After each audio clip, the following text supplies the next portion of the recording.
तन्माता मम भक्तिश्च भुक्ति मुक्ति फलप्रदा सुलभा मत्प्रसादाद्धि नवधा सा प्रकीर्तिता। प्रिय दर्शकों नमस्कार, एक बार फिर से उपस्थित हूँ आप सबके सामने। आज के कार्यक्रम में शुक्रदेव का परिवर्तन 1 अगस्त 2026 से लेकर 2 सितंबर 2026 तक शुक्रदेव कन्या राशि अर्थात अपने नीच की राशि में गोचर करने वाले हैं। आज का कार्यक्रम इस विषय पर ही केंद्रित रहेगा कि अगले 1 महीने तक शुक्रदेव हम सभी राशि और लग्न के जातकों के लिए अर्थात मेष राशि से लेकर मीन राशि तक के जातकों के लिए क्या कुछ कैसा परिणाम देने वाले हैं। इनका व्यापक असर हमारे करियर को, दाम्पत्य को, स्वास्थ्य को, व्यापार को, संबंधों को, व्यवहार को किस तरीके से प्रभावित करने वाला है। बड़ा ही उपयोगी कार्यक्रम है। इससे पहले कि कार्यक्रम शुरू करूं, शुक्रदेव से संबंधित 2-3 बातें आपको जरूर ही बता देना चाहता हूं। शुक्रदेव को ठीक करने का सबसे साधारण उपाय है ब्रह्मचर्य का पालन। ब्रह्मचर्य का पालन। अब आइए कार्यक्रम की शुरुआत करते हैं। बने रहिएगा कार्यक्रम के अंतिम हिस्से तक, कहीं नहीं जाना है। शुरू करते हैं आज का कार्यक्रम।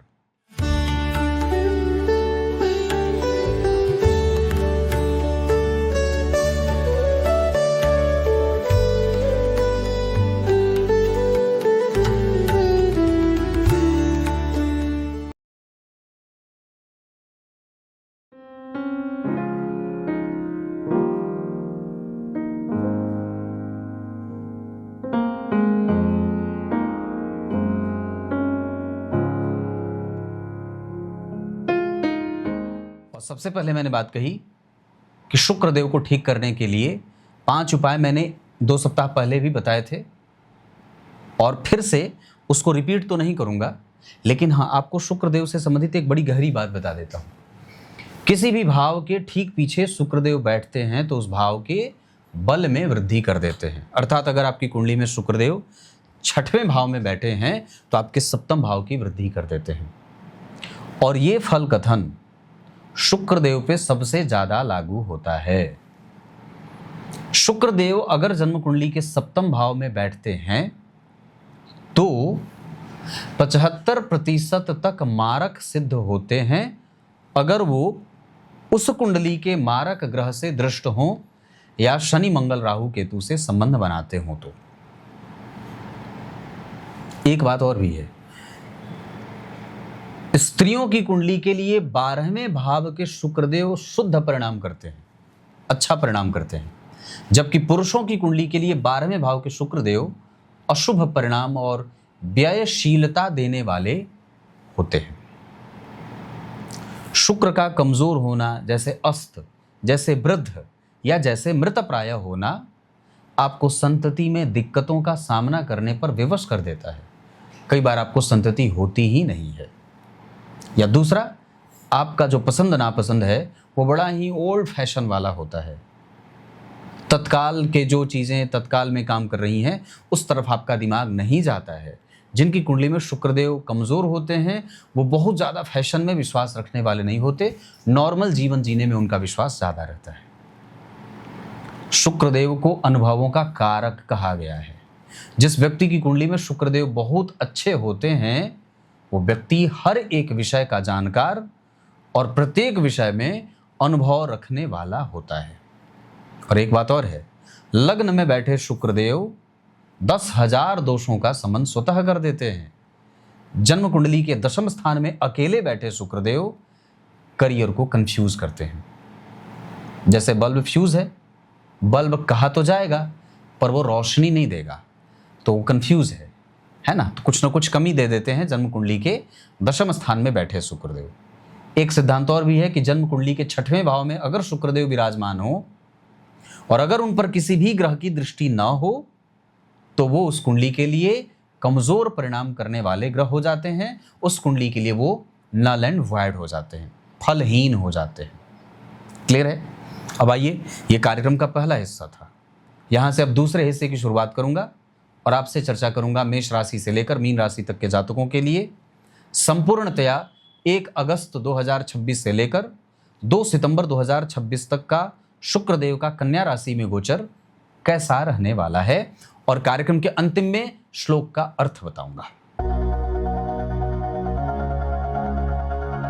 अब सबसे पहले बात करते हैं मेष राशि मेष लग्न के जातकों के लिए। विचार करिएगा, आपके राशि और लग्न के लिए शुक्रदेव द्वितीय और सप्तम भाव के स्वामी होकर मारक हो जाते हैं, और अगर जन्म कुंडली में वो 6वें भाव की तरफ यात्रा कर रहे हैं तो ये आपके अनुभवों को, आपकी नौकरी को, आपके धन को, आपके ऋण से संबंधित विषयों को कमजोर या नुकसान दे सकते हैं। अनुभव गलत हो सकता है, वाणी की शुद्धता पे प्रभाव आ सकता है, दाम्पत्य में कमजोरी हो सकती है, विवाह में मतभेद बढ़ सकता है, पत्नी का स्वास्थ्य कमजोर हो सकता है, और आप निर्णय गलत लेने के प्रभाव में ज़्यादा आ जाएंगे। मतलब मेष राशि के जातकों को यहाँ सावधान रहना है। पैतृक संपत्ति की सुरक्षा बढ़ाइए, दिनचर्या ठीक रखिए, माता के स्वास्थ्य की चिंता करिए, पड़ोसियों के साथ संबंध अच्छा रहे, व्यापार में मन टोटल लगा के रखना है, क्योंकि सामान्यतया यहाँ शुक्र नीच राशि में विराजमान है। नीच राशि में गया ग्रह, उसकी दृष्टि का प्रभाव कमजोर, या ये कह सकते हैं कि वो प्रायः अपनी ही सुरक्षा जब नहीं कर रहा है तो सामने वाले को क्या सुरक्षा देगा। इस वजह से यहाँ आपके अनुभवों में, या कह सकते हैं कि जो ऑब्जर्वेशन है वो मेष राशि वालों का गड़बड़ हो सकता है, और असफलता के योग भी बन रहे हैं। मतलब हमें सफलता के लिए मेहनत और बढ़ानी होगी। मेहनत बढ़ाइए, परिणाम के ऊपर मत जाइए, चुपचाप रगड़िए, कमरे में बंद करिए, अपना अनुभव बढ़ाइए, है ना। ग्रंथों का, पुस्तकों का, अपना सिलेबस क्या है उसको जांचिए, है ना। स्वास्थ्य का ध्यान रखिए, पेट में कमजोरी ना हो, शरीर में पित्त बढ़ ना जाए। इस तरीके की बातें मेष राशि के जातकों को ध्यान रखना होगा। अब बात करते हैं वृष राशि की। वृष राशि वृष लग्न के जातकों के लिए आपकी राशि के स्वामी ही होते हैं। ये लग्नेश हैं, नीच के हैं, स्वास्थ्य का ध्यान रखिए। आपकी राशि के साथ साथ ये जन्म कुंडली के 6वें भाव के भी स्वामी होते हैं। नौकरी पे ध्यान देना होगा, वाणी पे नियंत्रण रखना होगा, जल्दबाजी में कोई निर्णय ना आए इसका ध्यान रखना होगा। गंभीर बनिए, चिंतन करिए, स्वास्थ्य का ध्यान रखिए, गलत लोगों की मैत्री में मत जाइए। पत्नी के स्वास्थ्य का भी ध्यान, ये मेष और वृष वालों के लिए बहुत अच्छा नहीं है। यहाँ पे संतुलन बनाना होगा। आपकी राशि के स्वामी नीच के हैं, मतलब कुछ तो गड़बड़ी कर रहे हैं, उनकी यात्रा अच्छी नहीं है, हमें सावधान होना होगा। यहाँ पे आपको हर एक तरीके से अपने व्यवहार पे भी आपको ध्यान देने की आवश्यकता है, नौकरी पर भी ध्यान देने की आवश्यकता है। टारगेट का दबाव बढ़ेगा, पर घबरा करके नौकरी छोड़ने या नौकरी से रिजाइन करने के बारे में कोई विचार मत करिएगा। अभी इसको निपटाइए, किसी भी तरीके से इस समय को काटिए। जैसे चीज़ें ठीक होंगी वो अपनी राशि को प्राप्त करेंगे, बिल्कुल चीज़ें ठीक हो जाएंगी। फिर आपका मन, ज्ञान, बल, बुद्धि जो अभी लोगों के द्वारा रिकॉग्नाइज नहीं किया जा रहा है, जो साहस, बल, पराक्रम, धैर्य की कमी है, वो आगे बिल्कुल ठीक हो जाएगी। अब बात करते हैं मिथुन राशि की। मिथुन राशि मिथुन लग्न आपकी राशि से 12वें भाव के स्वामी के साथ साथ 5म भाव के स्वामी होते हैं शुक्रदेव। स्वास्थ्य में पेट, संतान से संबंध, व्यय असंतुलित ना हो, अपने आप को ऋण में ले जा करके या लगातार अपने आप को ईएमआई के दबाव में रखकर कोई भी व्यय करने की कोई आवश्यकता नहीं। अभी कम से कम 2 सितंबर तक मिथुन राशि के जातकों को स्वतः ही संपत्ति मिल जाएगी, कहीं आपको भटकना नहीं पड़ेगा। आपके पिता माता से सहयोग मिलेगा, बड़े भाइयों से सहयोग मिलेगा, कहीं ना कहीं से किसी बड़े के द्वारा आशीर्वाद की प्राप्ति होगी, आपका काम आगे बढ़ेगा। इस राशि और इस लग्न के जातकों को बस शांत रहना है। आपके पास धन स्वतः घूम करके आने वाला है, कहीं जाने की कोई आवश्यकता नहीं है। नींद अच्छी लीजिए, पत्नी के स्वास्थ्य का ध्यान रखिए, दाम्पत्य को और बेहतर समय कैसे दिया जा सकता है इस पे फोकस बढ़ाइए, मन को शांत रखने की आवश्यकता है। इतनी सारी चीजें, घर की सफाई खुद से करिए। मिथुन राशि के जातकों को भी सावधान रहना होगा, क्योंकि ग्रह नीच का है तो बहुत सारी समस्या दे सकता है। इससे आप इग्नोर नहीं कर सकते और अपने आप को कबूतर भी नहीं बना सकते कि नहीं। हाँ, एक बात जरूर हो सकती है, जिनकी कुंडली में ही शुक्र नीच का होगा ना, उसकी कुंडली में ये गोचर कई बार अच्छा हो सकता है। अभी आगे मैं उस पर चर्चा करूंगा। पर मिथुन राशि के जातकों को के लिए भी ये संतुलन बनाने का समय होगा। बहुत शांत रहें, धैर्यवान बने, घबराहट बिल्कुल ना पालें और निश्चितता से ये समय बीतने दीजिए, इंतजार करिए। बात कर्क राशि की करते हैं। कर्क राशि, कर्क लग्न आपकी राशि से चतुर्थ भाव के साथ साथ एकादशवें भाव के स्वामी होते हैं। लक्ष्य प्राप्ति में अगर मतभेद हो रहा है तो परिस्थिति को समझना सबसे बड़ा समाधान होता है। परिस्थिति को समझिए। मानसिक शांति अगर भंग हो रही है तो उसको भी हमें बहुत सावधानी से निपटना होगा। माता के स्वास्थ्य की चिंता, दिनचर्या, पड़ोसी, घर परिवार, कुटुंबजन, व्यक्तित्व, इन सभी विषयों पे ध्यान देना होगा। लेकिन फिर भी कर्क राशि के जातकों के लिए भाग्य, ऊंची शिक्षा, ऊंचा पद, प्रतिष्ठा, विदेश यात्रा, ये सब अच्छा होता रहेगा। आप बहुत सकारात्मक भी हो जाएंगे। अगर मेष, वृष और मिथुन वालों की बात करता हूं तो वहां थोड़ी निगेटिविटी उनके विचारों में और व्यवहार में देखने को मिल जाएगा। लेकिन कर्क वाले फिर भी संतुलन बनाने में सफल होंगे और इस वजह से कर्क राशि के जातकों के जीवन में कन्या राशि में गए शुक्र का फल तो मिल ही जाएगा। इनके अपेक्षा में कर्क राशि वालों के लिए शुक्र का गोचर अच्छा रहने वाला है महीने भर। अब बात करते हैं सिंह राशि, सिंह लग्न की। सिंह राशि, सिंह लग्न के जातकों के लिए आपकी राशि से तृतीय भाव के साथ साथ दशम स्थान के स्वामी होते हैं। मन मुताबिक अगर प्रतिष्ठा नहीं मिल रही है तो फिर घबराने की कोई आवश्यकता नहीं है। कोई पुराना दाव नहीं खेलना है। राजनीति में है, धैर्य रखिए। समाज में ऐसा कोई काम करते हैं जो सामाजिक संस्थाओं से जुड़ा हो या कोई चैरिटी वगैरह करते हैं तो भी आपका थोड़ा बहुत मन मुटाव बढ़ सकता है। सिंह राशि के जातकों को अपनी वाणी पे संयम रखना है। परिवार की संपत्ति, पैतृक संपत्ति का ख्याल रखना है। मीठी चीज़ों से बचना है। स्वास्थ्य का ध्यान रखना है। दिमाग में नेगेटिव बात बन सकती है, सावधान रहिएगा। इसके अतिरिक्त अपने सामाजिक छवि को लेकर के कोई भी गलत निर्णय मत करिएगा। बिल्कुल धैर्य धारण करिए। आप जिसके ऊपर आज विश्वास कर रहे हैं, कई बार आपकी वो चापलूसी कर रहा है या आपकी खुफिया जानकारी दूसरों को लीक कर रहा है। मतलब हमें यहाँ पे सावधान होना होगा।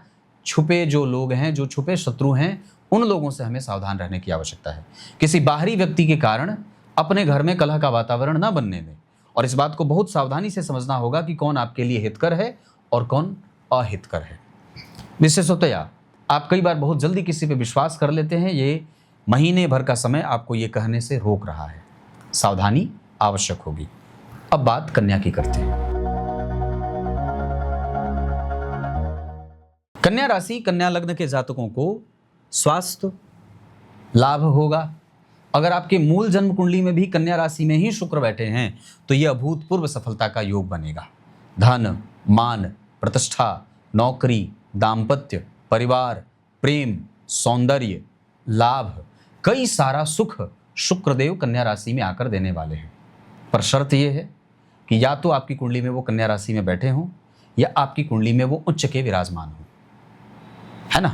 पर कन्या राशि के जातकों के लिए अपने व्यय, अपनी संपत्ति और बजट बनाकर काम करने की आवश्यकता होगी। अगर ऐसा नहीं करेंगे तो ये कई बार गड़बड़ कर सकते हैं। संतुलन बनाना आपका काम है।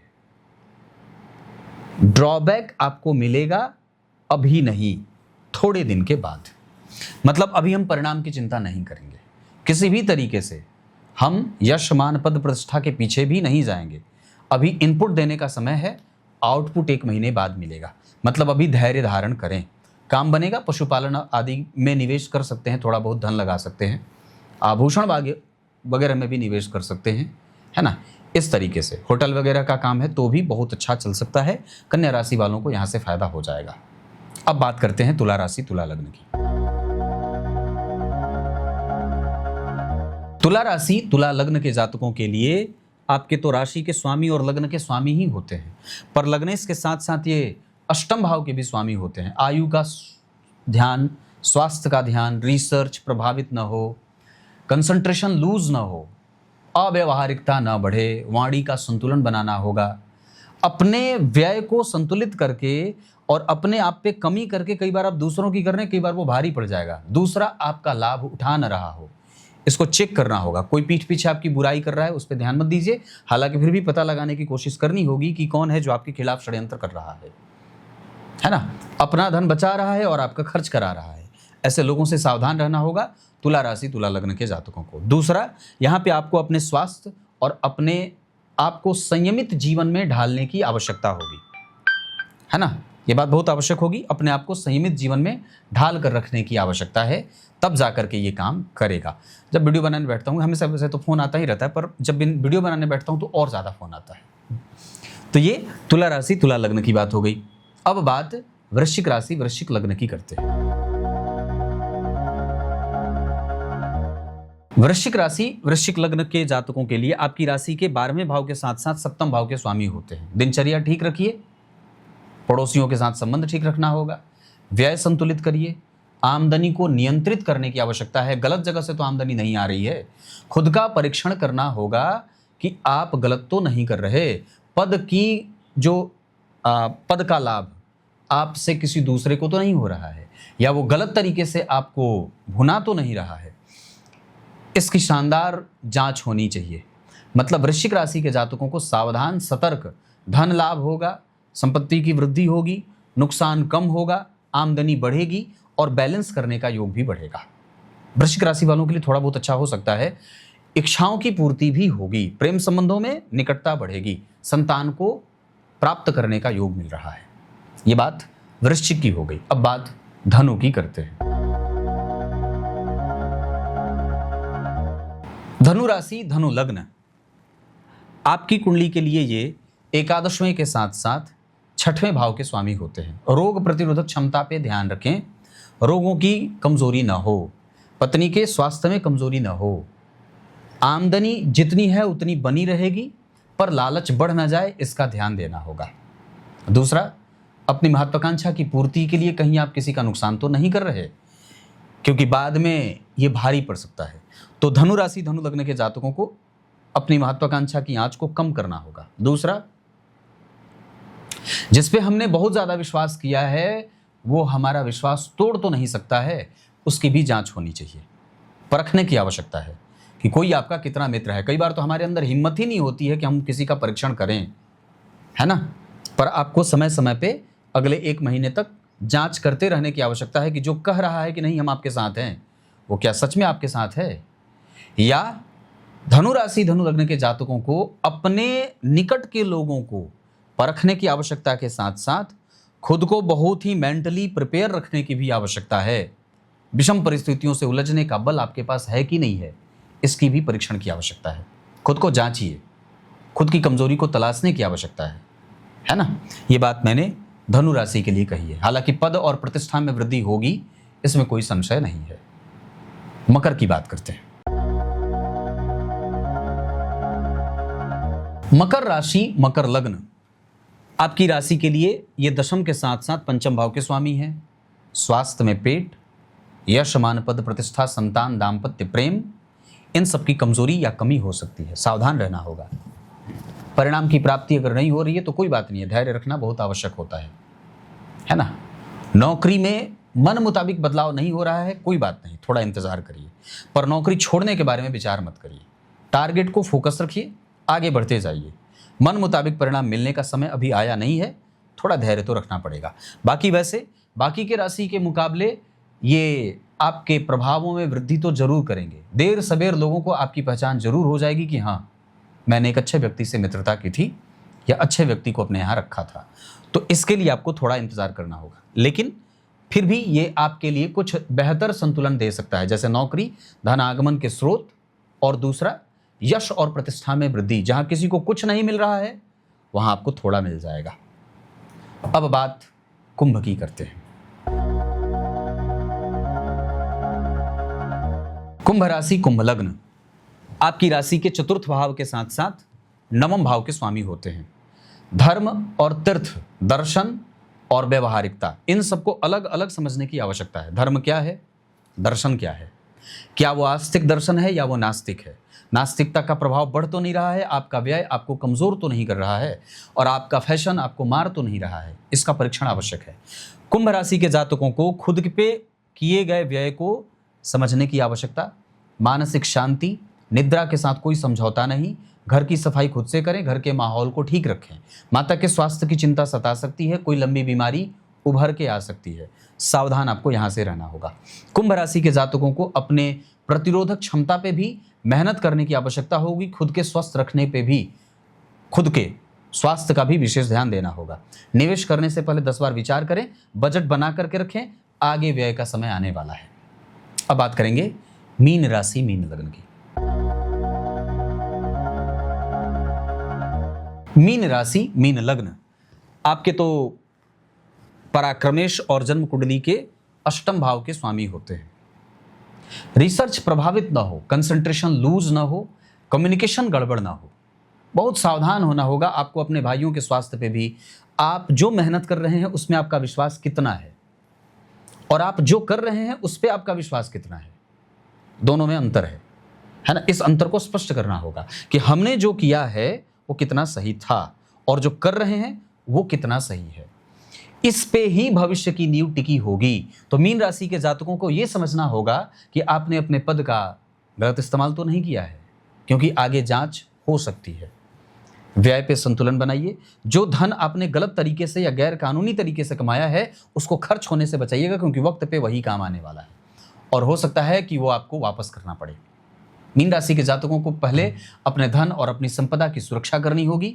किसी भी तरीके से कानूनी दायरे में आप ना आ जाएं, जांच के, इसका भी ध्यान रखना होगा।